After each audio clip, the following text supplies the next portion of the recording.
Good morning, boys and girls. Today, our read aloud is Ralph Tells a Story by Abby Hanlon. In this story, Ralph has a problem. I want you to be thinking about what his problem is and how he solves it. My teacher always said, stories are everywhere. And the kids in my class were always finding them. Now let's look at the pictures. The teacher's in the middle of the page saying, "Yay, stories, stories." And the children are each sharing part of the stories that they've written.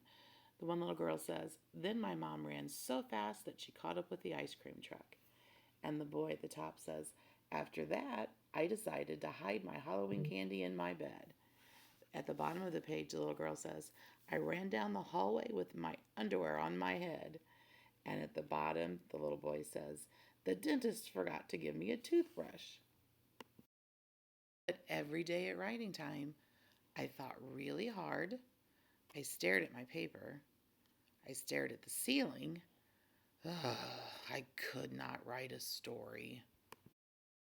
Okay, now we have a lot to look at on this page. We see the entire classroom, and if you notice the boys and girls, they're either all writing or all sharing their writing with somebody else.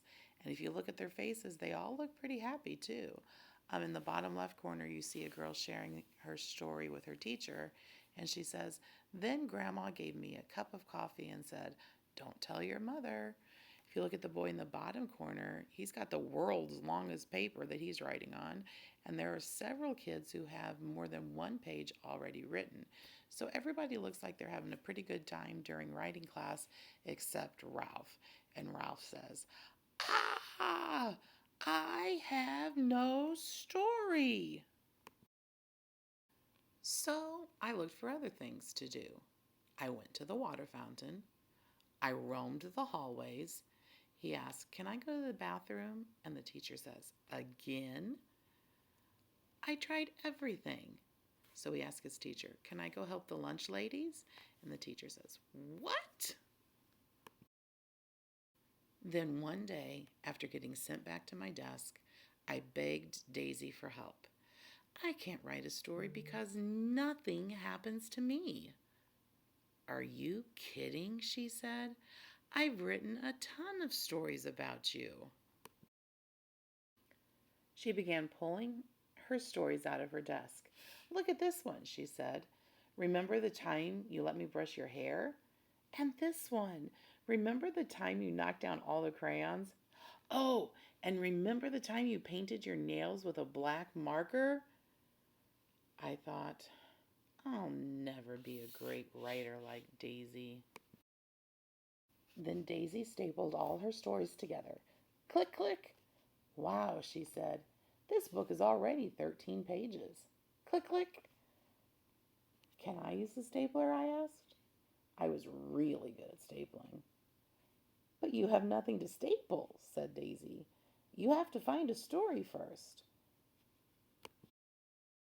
So I looked for stories out the window, in the aquarium, in my desk, and Daisy's asking him, "Why do you have socks in your desk?" And he says,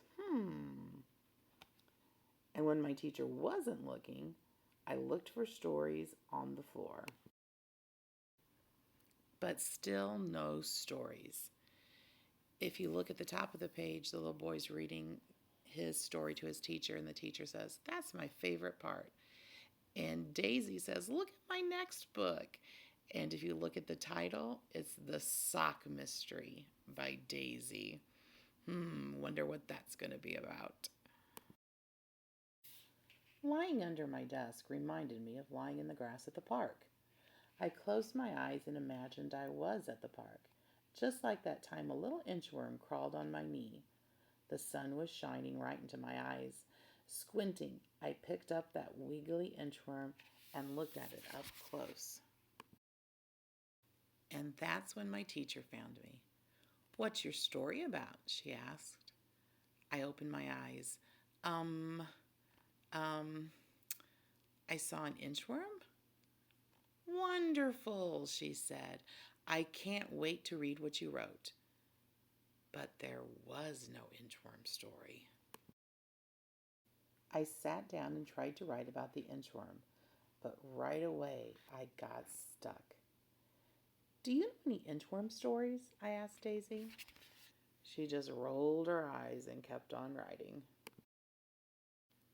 And then my teacher said, "Writers, come to the rug. Time to share." "Ralph, why don't you go first?" said the teacher. I pretended that I had lost my paper. It didn't work. If you look, the little girl sitting next to him is saying, "He's sitting on it." I walked to the front of the rug. It took a long time. I held my paper against my chest so no one could see it. "I was at the park," I said. "An inchworm crawled on my knee." It was quiet. My heart went thump thump, thump thump. That's when I looked at Daisy, and Daisy's saying, "Wow, really? Did it feel squishy, Ralphie? Did you take it home?" And then everybody started asking me questions. "Did your mom let you keep it? Did you touch it? Was it a baby? Was it a girl? Did it tickle you? Did you name it?" Wait a minute, I thought. Something did happen with that inchworm. And now, because all the boys and girls asked him these questions, Ralph is now getting a lot of ideas. So he starts to tell them, "Well, I picked up the inchworm and decided to name him Nick. I built Nick a house, but he just inched away." So I followed him, which is why I didn't notice that someone was following me. And then all of a sudden, this wobbly, crazy baby grabbed Nick and put him in his diaper. I tried to be calm. "Come on, baby," I said really nicely. "Give Ralphie the inchworm." It didn't work. Was this the end of Nick? But then I noticed Nick was escaping. He crawled right up the baby's stomach. Quickly, I rescued Nick and ran, and we spent the rest of the afternoon doing nothing together. The end. Everybody clapped and cheered. "Show the picture, Ralph," someone said. "Wonderful, hooray, yay, Ralph." I wasn't embarrassed anymore, so I did. That was last year. This year, I write stories all the time. I keep finding stories everywhere. This book might be too thick to staple. Okay, since his first story, Ralph has written some more stories, and I thought the titles might inspire you to write some books also. So, some other titles are When I Ate Too Much Spaghetti, The Shampoo Mystery, The Marker That Never Ran Out, The Crazy Supermarket Cart, When My Mom Bought Me the Wrong Size Underwear. I think a lot of people are laughing at that one right now. The Lunch Lady's Friend, When My Backpack Was Really Heavy, The Case of the Missing Ice Cubes, and The Worst Staple Jam Ever.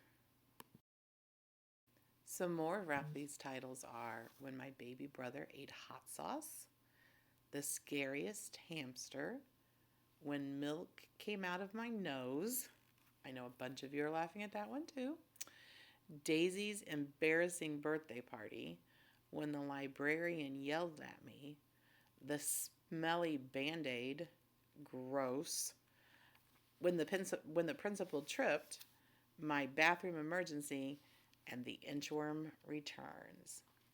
Okay, so boys and girls, if you remember at the beginning of this book, I asked you to think about the problem and how Ralph solved it. If you said that his problem was that he didn't think he could write a story, then you were correct. And how he solved that problem was, number one, never giving up, but then also realizing that stories are all around him. And it doesn't have to be some big special event that you can write about. It can be something as small as finding an inchworm in a park. So I hope this story has inspired you to write some more of your own.